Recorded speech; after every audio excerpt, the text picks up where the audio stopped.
Hello, my darling listener. It's Jason Paul, and you're listening to the Soul Sync podcast. Now, the next guest that I've got for you, I'm so excited to introduce you to. It's someone who's had a massive, massive impact on my life.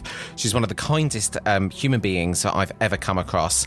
And her way of teaching has really made my mediumship come on leaps and bounds. So we're going to be hearing from Donna King, who is a friend of mine. She's also one of the biggest influences and teachers when it comes to my mediumship. Now, when Donna came into my life, where was I up to with my mediumship? Well, I was at a kind of point where I was connecting to the spirit world, things were happening, but I was getting lost. I was trying to find my power button, trying to work out how to connect with my guides and all of these kind of things. And I think that when you're on your journey of mediumship, you can spend so much time getting lost in technique. And what I really realised when Donna came into my life is there's a big difference between people who I feel are in service and they're serving from the heart. They're serving for the sense of purpose. And Donna is one of those people. And then you get some people who, might be more in their head and be much more technically minded.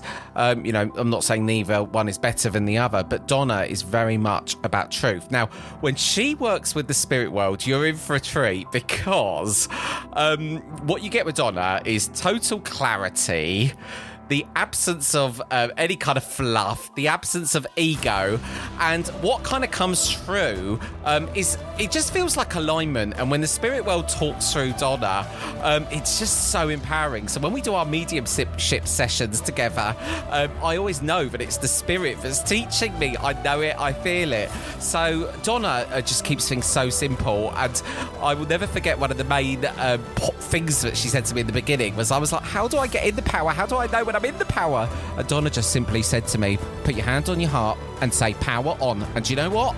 I felt it. And it was like a light bulb had gone off so much. So, it's taken me some persuading to bring Donna onto the podcast because she hasn't even got a website yet. But she really serves from the heart, and I don't know anyone more connected to the spirit world than her. So you're in for a treat. This is my episode with the beautiful, lovely Donna King.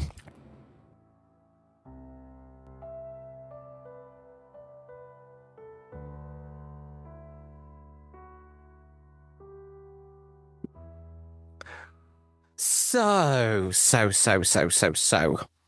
Donna King, welcome to the Soul Sync podcast. Hey, Jason. Hello. So, I guess this is one of the most anticipated conversations, I'll say at the start, because I'll give a bit of background for the lovely listener who's listening. So I've known Donna for a long time in my mediumship life, and our paths first crossed at the college, I will say that.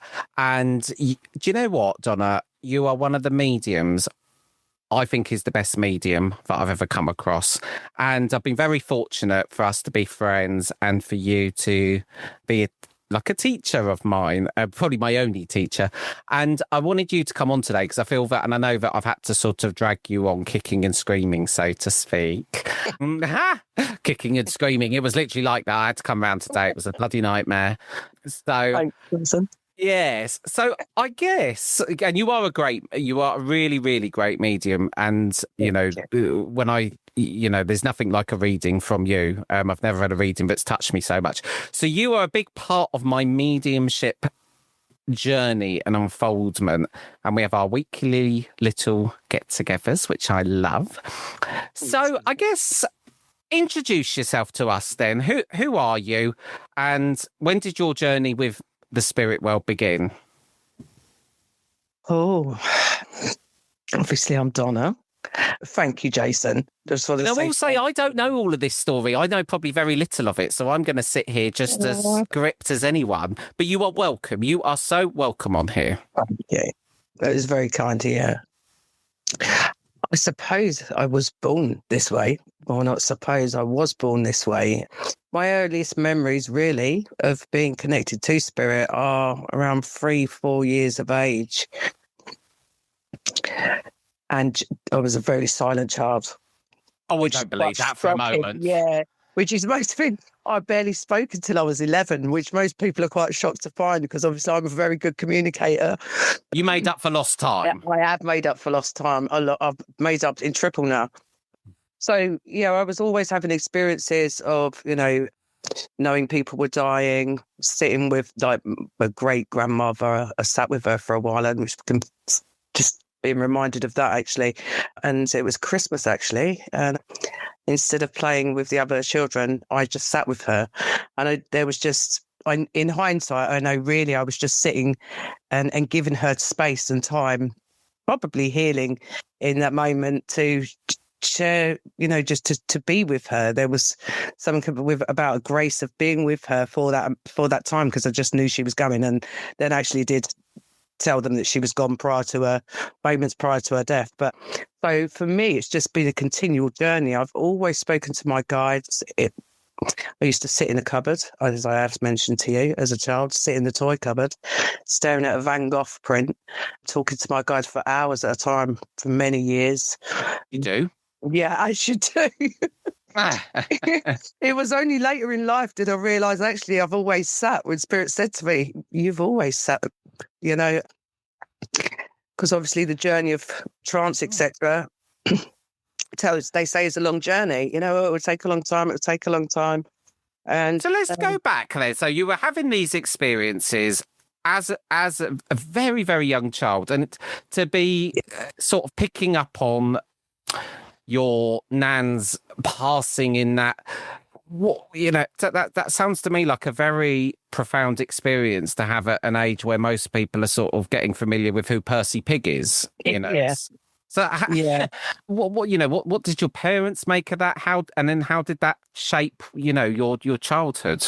To be honest, I know there was tarot cards etc. around the house. To be fair, my parent at the time, my mother, she did thrive on it, because I'd walk in and say, oh, where's the pink jacket and the pink boots? I'd know if something was bought for me, and it was just a continual train of thing, because obviously I was continually speaking to my guides, and I actually can't even just mention one, although there is one that did spend a lot of time with me.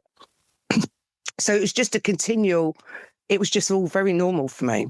It was only really when I reached 15, 16 did I realise everybody else wasn't talking to all these different people.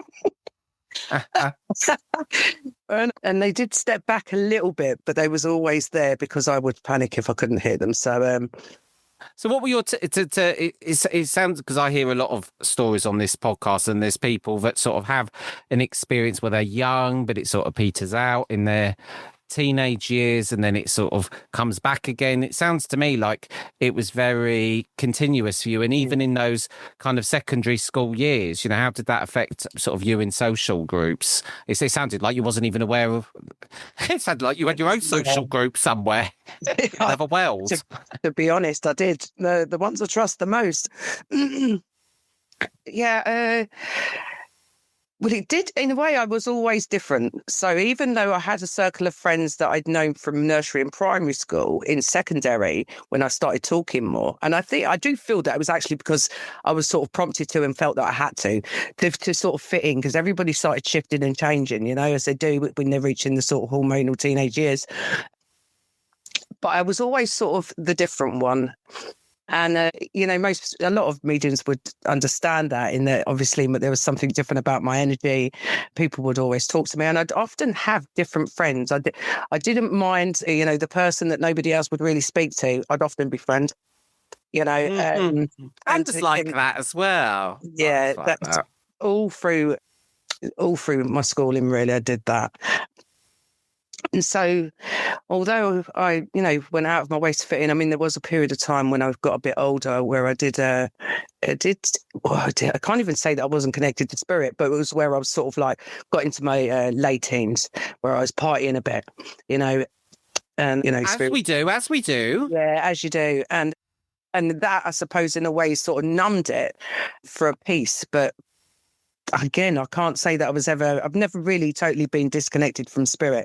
I did once when I was in my mid-30s go to the college, and on one of the occasions, and was told that Spirit already told me that I needed to learn for them to be able to back off, and for me to be able to sort of like live. Oh, I still, even to this day, I have emotions over it. To learn to not have them constantly on tap. Tell us about that experience and that story, because I know that's a particularly poignant moment in your journey. It is actually, and even now it's obviously emotional for me, because I'd literally panic if I didn't, if I spoke and then they didn't reply, so there was no pause in between. It was just a continual connection. So when they said to me that I needed to learn to live they called it a quieter world. And actually, I didn't realise how quiet it actually was. And I could probably hear the emotions in my voice, even now. And it took 4 years for them and me to do that, and for me to adjust to that. And so you were having these interactions all the time, pretty much the spirit world there, and I can't even imagine that, because even with my stage of mediumship now, that's not what I'm experiencing, and that's not what most people experience. People that are new to this kind of world, that's not normal, or whatever normal is. Yeah. But the point you're saying is you went from that moment to then this moment of the spirit world saying to you, look, you've had us, sort of on tap. It almost sounds like they were kind of saying to you, you sort of not appreciating it, so to speak. Well, it was all about them telling me I needed to learn today. There were certain things I was going to go through in my life that I needed to do more on my own. And then I went to the college, and the teacher confirmed that, and that was really where that began. But it did take 4 years, and I did understand it eventually, even though now sometimes it's like having to wait just them couple of seconds and it sounds bizarre because they're always there. There doesn't really reason there's really a time frame, but it's the difference of, I suppose, always having them within my energy and being used to that, and now not having that. And it did realize how quiet it was. There is a difference between continually having my guides within my energy and there's constant communication, because even if we're not speaking, there's a air of them within my energy then, as there is when they step forward for spiritual guidance or to help with reading. So then it became quieter in that it was more me and more silent. And even now, as I was saying, when I do ask them, sometimes, I'll be like, Spirit, and then I'm just that pause, if you like, is enough for me to feel, I've been learning patience for the past 2 years, and I'm still learning it a whole new level. Not that I've never been patient, but there's a level of, where are you? And as you heard in my voice, there is still emotionally I know it's right. Yeah, I know that every time, you've kind of touched on that story, it's been one of real emotion to you, because it sounds, and it felt very much to me that, you spent a long time then just questioning a lot of things, and to have that 4-year period. How was it the moment it started back up? What was it that, was it a particular moment then that it all kind of kicked back in? Well, it didn't really go away. It was more that I just had to learn for them not to be continually within my energy. Oh. When I wanted that, then if I wanted to speak, then I'd just have to wait for that moment rather than being permanently with me. I do know now, obviously, that, for me, for my life, the experiences I've had I not had spirit there, I probably wouldn't have made it this far. I wouldn't have made it this far. I needed that connection with spirit to get where I am, to do the work that I'm going to do and that I am doing. And so, I suppose, normal thing is normal for me. Oh, there's no such bloody thing as normal. I almost now, if someone called me normal, I'd almost be a bit insulted. I'd say, excuse me, who are you calling that? So you, and to me, I, even a lot of people, I guess, probably wouldn't be able to fathom the fact that you had this relationship with spirit where they were literally there all the time, to then, maybe having some healthy separation, probably, to then, go through this period of, well, we all go through it, don't we, from one aspect or another. It took me to, 30, whatever I am, 33, to sort of believe in the spirit world. It took me a lot of convincing. So what was it you felt that they were teaching you then on reflection now from that period?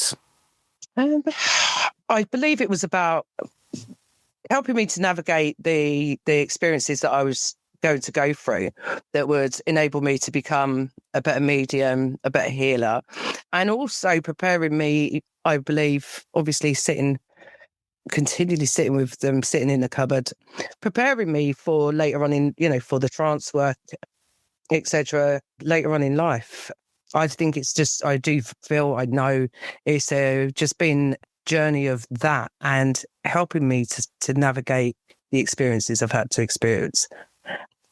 But I do often say, mediums, what makes the best mediums is those of us that have been through, a lot of hard life experiences. For, most people have more than my fair share. No violins, but so I suppose that is what I feel that. Oh, there's always violins here on the Soul Sync. We have a whole string section, actually, that I can deploy at any moment.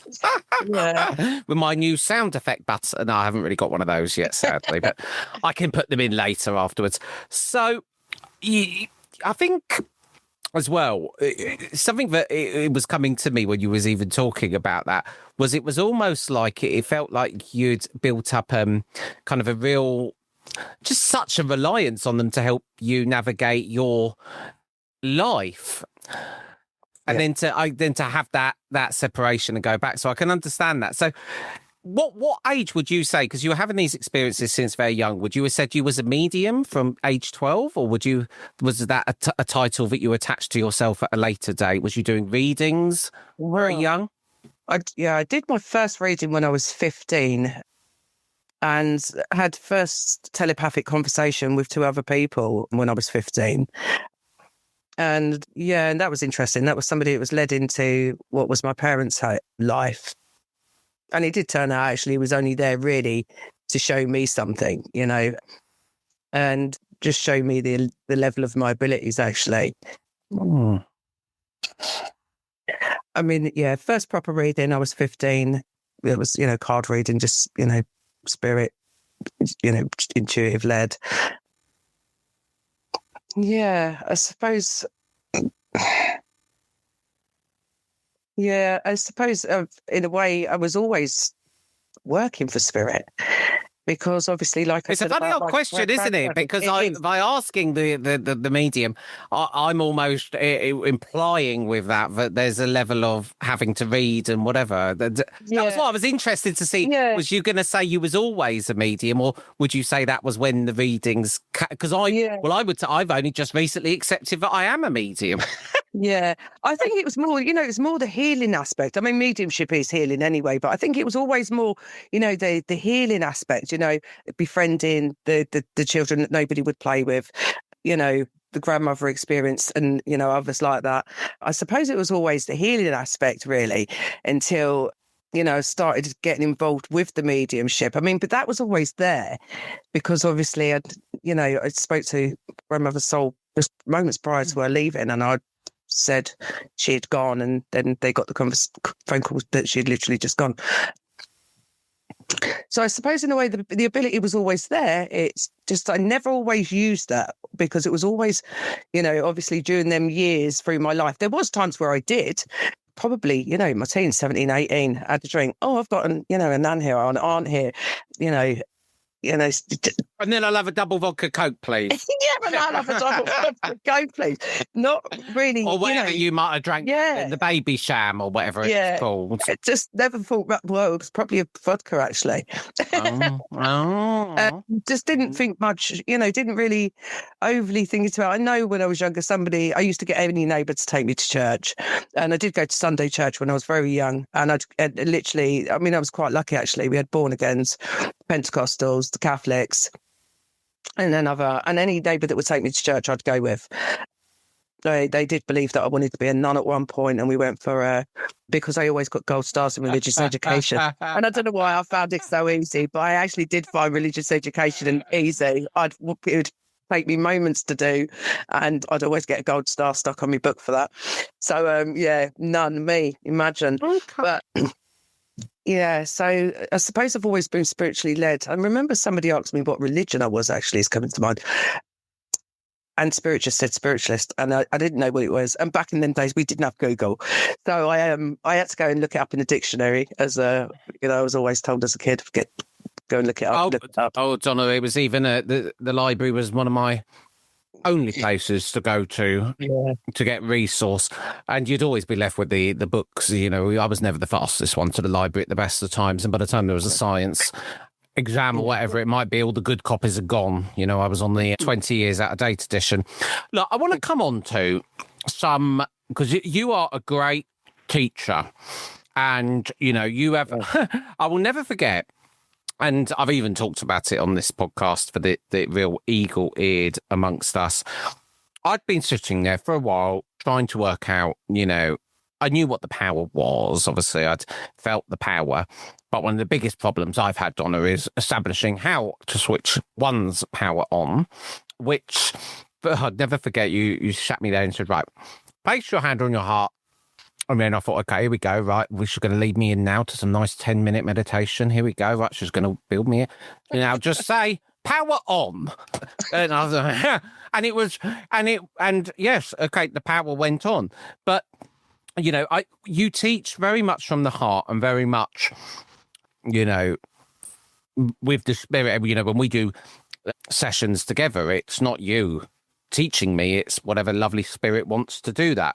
So I want to ask you then, in all of the years that you've been doing this, because I want to get as much value for the lovely dear listener as possible, and yes, you can thank me for that now, dear listener, it's fine. So I want to come straight on to guides, because this is something that people ask all the time about, and my opinion on guides has only just recently changed, because I've come to the opinion, and I now know that my granddad is one of my guides, but for a while I didn't feel that was possible. So because you've obviously had varying degrees of relationship with different guides and you've been connected. So tell people what they need to know about guides, because there is so much misconception out there.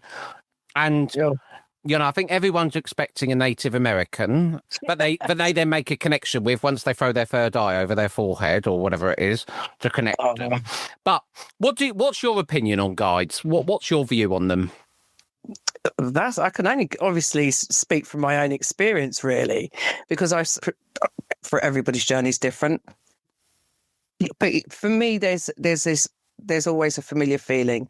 Even when I have new ones step forward, there will be, even though I feel there's still a sense of knowing there within that, even though I haven't got to know them in like their journey of life. What was they doing? What are they here to help me with?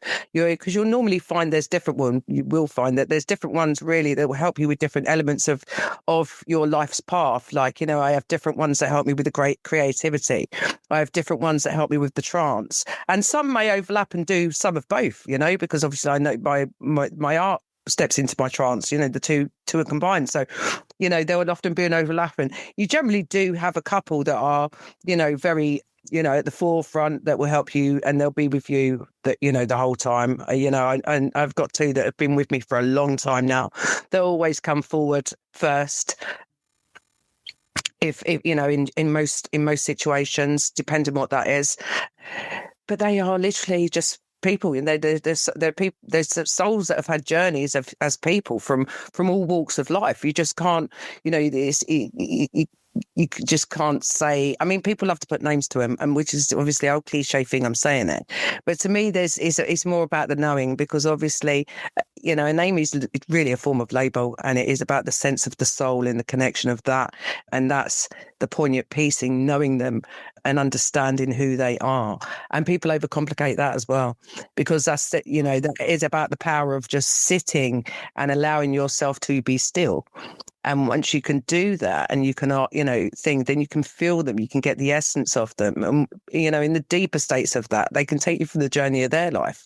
And then that's it. That literally that's it. You then will have that real sense of knowing in that, And I don't take the time. I know there's some new ones there that have been floating around. I know I've got a new Indian man that works with me.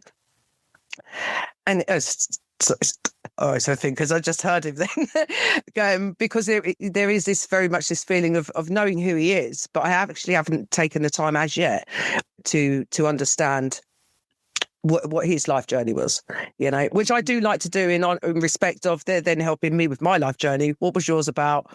I know what he's here to help me with, but that's about as far as it's gone with him. So, I mean, even I can be a bit. You're still in the, what one might describe in the dating world as the courting stage. Oh, yeah. Sometimes, yeah. Sometimes.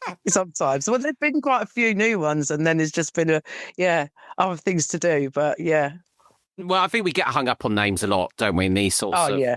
And I was hung up with names for a very long time.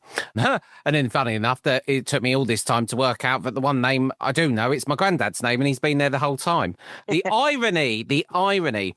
So what would you say then, with your teacher hat on, to, people that are listening to this that want to develop their mediumship? And I will say this more than anyone, I went round in a lot of circles with it felt like circles with my mediumship at the beginning, kind of thinking, I'm never going to be able to do it. I can't, I would just be trying, like I've said. And, one day the penny dropped. The trying was the issue. And I think that I got lost with technical teachers at the beginning, people that would talk about technique. And then it took me a very long time to realise that there is no such really thing as a technique. It's, you get lost in that. So I guess with your teacher hat on then, we've got the lovely listener here, sitting here, trying to work out how the bloody hell to develop one's connection with the spirit world. And it's not always just about the spirit world, having a connection with your guides, doesn't have to be for mediumship. In actual fact, it's I would actually say to people, and I read this book at the beginning, I read that Simon James book, and at the beginning I thought, no, I'm not sure I want to even become a medium. Why would I want to do that? And then I realized it's not something that you want to do. It is a calling. But there's so many things that you can do with connecting to guides or your higher self, or even just sitting in your power. Well, actually, I've now come to the conclusion that anything is possible sitting in one's power. It's just the human mind that tricks us into believing otherwise.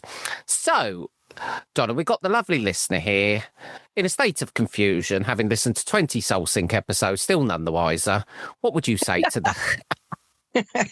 Depends which 20 you've listened to. If you did a lucky dip at random, I don't know what opinion you'll have by now, especially if you listen to Simon Duran when he teleported that. Well, let's not even go there on this episode. Anyway, Donna, tell us what you would say to the darling, lovely listener listening here. Well, again, it's about the individual journey. So you just need to be. I mean, some people work from the head, like you said, the analytical, frame of working, strategize and everything, and do this, do that, do this. But for me, I would definitely say just feel into what you're feeling drawn to. Don't push yourself, or in a way, always be spirit led, because that's where you'll find your truest answers. That's where you'll find the journey is, when you try and push and seek and force yourself outside of yourself. I should do this and I should do that. And, looking, searching. And sometimes that may be where you're led. That may be what you're meant to be doing. But it also may be you trying to force yourself to find your path, if you like, within your own development. I mean, it is, people do overcomplicate it.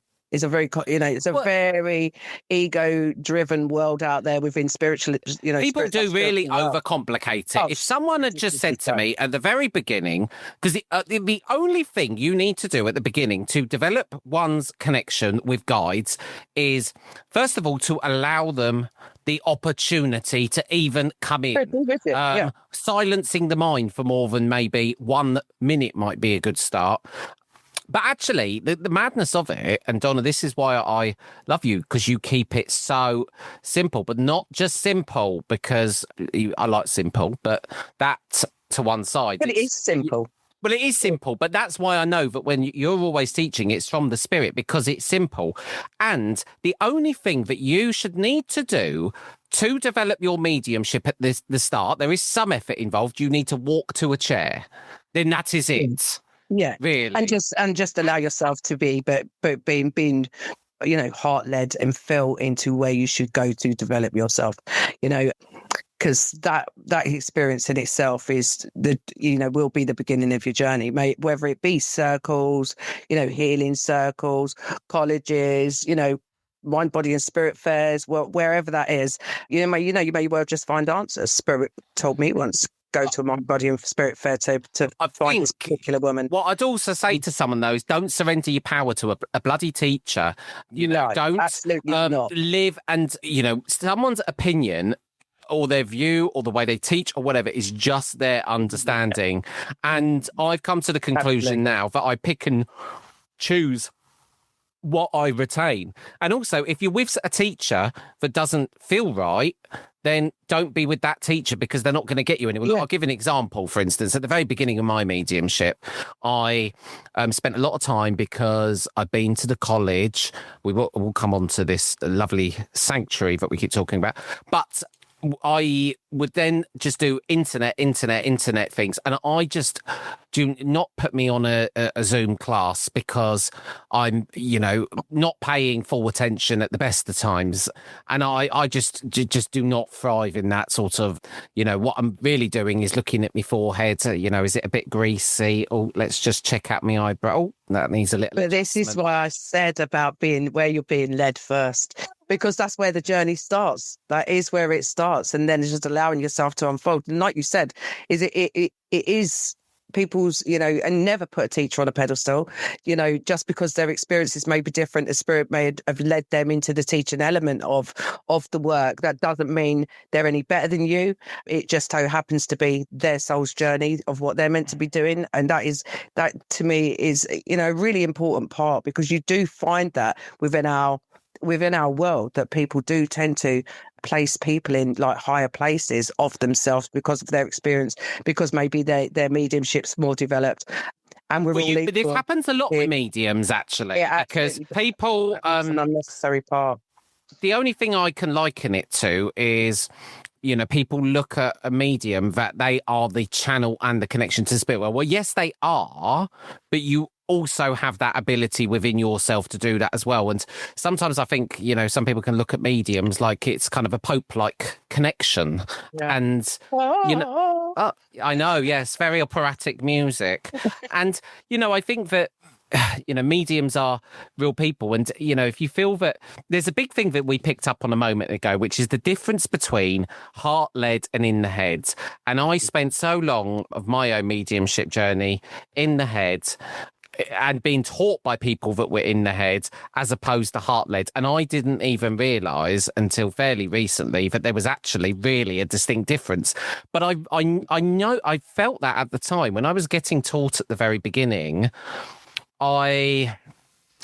Because I was very new to it, I would think, well, that is the technique to achieve. Because in every other area of your life, of course, everything has a technique or a way of working.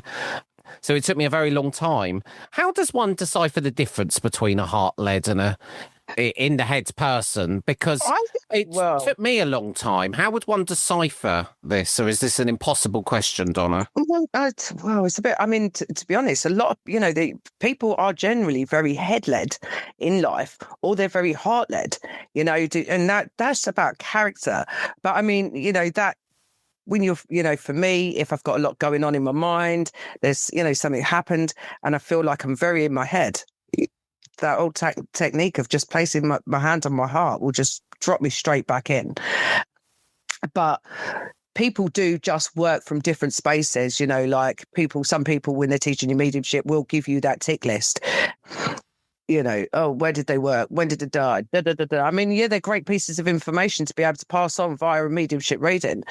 But is it relevant? Is that what they want to say? Is that really, is that making it easy for them? Because what I do know is spirit know more than we do. And that is beyond our comprehension within this earthly realm. So I do totally believe as a heart-led medium that you need to trust in what is being brought forward. And that is all you can give to the best of your abilities, and then thereby lies the line between learning how to stay within your power and out of your head to work with whoever has come forward to give a reading to the best of your ability. Okay, one sec. So I want to ask then, so we talked about, being in the power, the simplicity of it. And that's, really what I wanted to get across in this episode with you today, because you keep it simple. And I know I get so many emails from people on this podcast, saying that, I'm listening to 5 episodes a week, which is great. I love that. If you can tolerate me for that many hours a week, fair play to you. There's lots of people in my own company who wouldn't tolerate that long.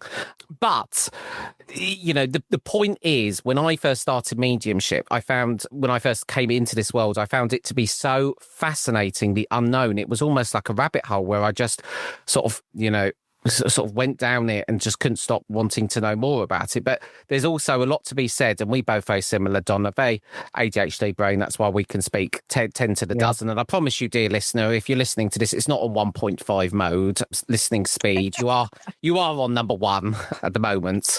It's just Donna and I. But where I'm going with this is, I really threw myself into it and was trying to rush to develop. And now I used to go and think, oh, right, I'm going to sit in my power today to connect with the spirit world. And my alarm would go off at 7:30. And I'd think, oh, right, okay, yes, I've got to do it at 8:00, right, drag myself up the stairs, sort of, oh, I've got to do this thing that's, almost reminded me of my police officer days, similar to the parade square. Oh, it's a thing I must do. And then I would sit there and think, why the hell is nothing happening? Hardly very, I can only liken this to the spirit world there waiting for me, thinking, oh, Jesus, look at him today. That much of an inconvenience to him. There's humour in it because, again, it was, me trying to develop my mediumship, but doing it not doing things because I felt I had to do that to develop. And as soon as I realised that actually, Jason, it's probably better to just sit once a week and you actually want to do it rather than to force yourself into this nightly habit where you sit there and go, right, I mustn't think now for 10 minutes. Oh, I'm thinking again after 2 minutes, and that was a lot of the beginning, what it was all about. And it took me ages, Donna, to even work out the difference between bloody meditation and mediumship. Very simply, dear listener. Yeah. Dear listener, if you don't know the difference, Donna, clear it up for us now. What's the difference between meditation and sitting in the power? Well, meditation for absolute beginners is a really beautiful place to start. Listening to a guided meditation. Why? Because it helps you to learn to calm what is known as the monkey mind, learning how to pacify and sit within a quieter space without your thoughts becoming intrusive in that. Because obviously it's a natural, you can't stop the brain from working, but you can train it to learn to be quieter in itself. And via, that you then begin to find yourself being able to sit more silently and still within your own brain space. And then that is where I find you will then develop into sitting within your own power, because you'll begin to notice this natural essence of energy within you. You'll have that within your guided meditations, but there's a difference in the ability and the way that feels the more you progress within that. And even still, there's times now where I'll sit, somebody was sitting basically most of my life, probably all of it, even as a baby, lying there stationary. That my brain is just nuts, and I'm like, your brain's like mine. It's like a supercomputer, and I think us lovely, beautiful people, and I think I've come to the conclusion now that everyone is on some spectrum or another. True. Because I've now started the mission in life to search for what is the normal person, and I haven't identified one yet, and I'm still searching. If you are a normal person, actually, I'd probably be more inclined to hear from you on the Soul Sync as a guest than a non-normal person at this point. If you are a normal person, we'd love to hear from you here on the Soul Sync. Please get in contact with us. And I'll interview you for an hour about normal. What is normal means? Yeah, well, I'll just interview you on anything normal. How does it feel to wake up in the morning? Oh, standard, so I don't know. Well, do you know what? And I think that and we make a lot of light of this, and I think we have to, because you can, the simplicity of quietening your mind then allows other worlds to come in, your consciousness to shift. So many people, this is going to be life-changing to you, because you might have only ever, well, from what you know, and, there's a lot to be said for dreams, but let's not go down that rabbit hole right now. You've spent your entire consciousness in this one world, believing that everything is, can only be seen with one's eyes, And it's also madness. The more we think about that, Donna, no one questions oxygen, or we don't question gravity, or we don't question why our phone's working. Yet we'll question that there could be a spirit person. But it's the simplicity of what you're teaching, Donna. And Donna, that's why I want to invite you back for an exclusive some point teaching session. We will. We will have to do it because you've got so many pearls of wisdom. And, I think one of the mottos to the story is, if mediumship and you are coming across it and it feels complicated, then I think you need to question what you're reading or what you're seeing or what you're hearing. Because it's not complicated. You can call it what you like, power, I'm in my energy, I'm out my energy, but it is as simple as that. And it needn't be overcomplicated. The learning is in being able to stay within that power and harness that power and expand in that power. That's where the growth is. And that's where the learning is, then that helps. That's the difficulty, and that's where I'm trying to get to, because you make a point there. The difficulty is being able to hold the power. And, it's one thing to be able to sit in the power in my nice meditation room with my lovely, comfortable chair where I put on my little eye mask, and I'm all there in my own environment, to then being able to do that in, even in a church, in a circle, and being able to hold that. Then being able to hold it for a whole hour in front of an interactive audience environment, with all the happenings and goings on, that is the journey I'm on. At the moment, I would say I'm on a good day.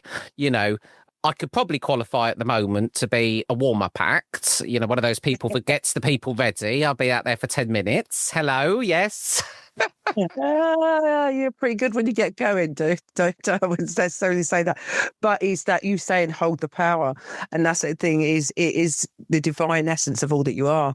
So that energy just is it's your own expansion of yourself within that power. So it's a case of allowing yourself to sit in it and stay in it. See, hold is the wrong word, because I'm trying to hold it. Yeah, because that and as well, that just feels like we're moving away from sitting within that space in that word hold, because you can't. The more you try to hold on to that, the more you're pushing yourself out of what it is. But Donna, you are honestly one of the best teachers I have ever come across. And, I think that you are such a beautiful person. I know you're going to come back on here again, because we've literally only skimmed the surface of, things we could talk about. But, it's really nice to be able to, talk to you about some of these misconceptions. And I know that so many other people have them, because I hear from you all the time. Donna, leave us today with a final thought. So give us something to close your episode from this world or the next world. We aren't particularly fussy which world one invites in right now. Okay, well, that was like an open invitation. It was an open invitation. It was. Yes, it was an open invitation. It was. Shall I go back and close it? Russ, I'm going to close it now, Donna. I don't want to hear your final thoughts at all. Okay.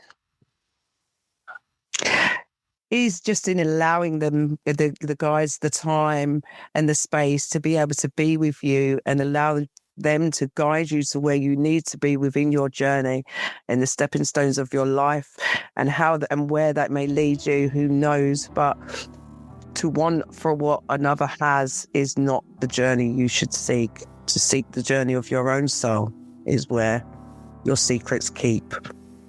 Oh, I like the way that just come in quite poetically, actually. It did. And I can always tell, like, I always know when it's the spirit with you because your voice goes different. And something, okay, it's very hard to explain. There's a difference, but I wouldn't know how to articulate that. Well, Donna, all that leaves me to say, my darling, is thank you so much for coming onto the Soul Sync podcast. Oh, thank you for having me, Jason. It's been a pleasure. Honestly, I hope you enjoyed that conversation as much as I did. I was trying to get Donna to explain as much as she possibly could for you, my darling, darling listener. But she is going to be coming back on because one of the most wonderful things about Donna is the closeness that she has with her spirit team, and she really is someone who's got the biggest heart, and the spirit world come through her so often to help me. So I'm going to Chinese burn her into it if I have to, Soul Sync. I want to help you, my darling listener. I want to help you. I'm sending you lots of love, and until next time, bye.